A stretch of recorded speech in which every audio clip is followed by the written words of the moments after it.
So a customer brought in their Volkswagen Polo complaining about a water leak, and this is usually a sign of a faulty water pump. And after some investigating, it is the water pump that has the problem. To start off, we have to access the old water pump, so the airbox is first removed. After that, the necessary hoses and pipes are disconnected. This includes disconnecting the upper and lower coolant hoses from the engine and radiator, as well as any coolant return hoses that are attached to the water pump. And sometimes, just to be on the safe side, any electrical connectors or brackets that may obstruct access are also removed, just to make sure that we don't damage them when removing the old water pump. What Eddie is doing here is a great example of why when changing the water pump you need to be careful, and we'll get to the reason in a minute.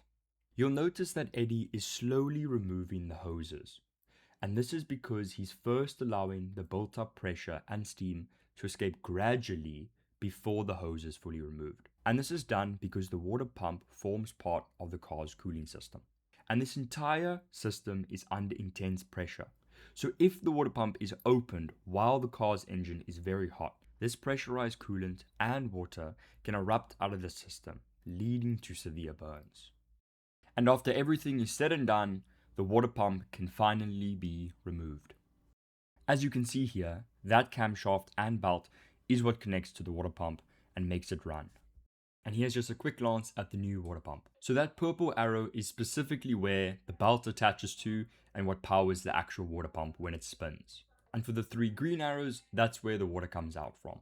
Just before we install the new water pump, we polish up the area to get rid of some of that old build-up.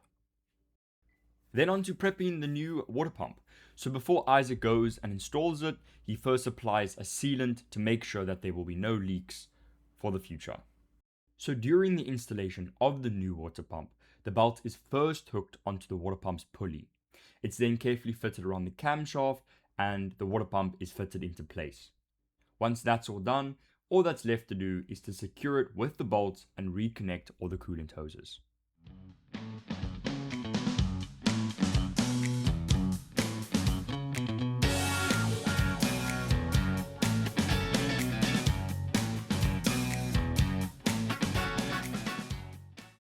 The hardest part of the job is finally over.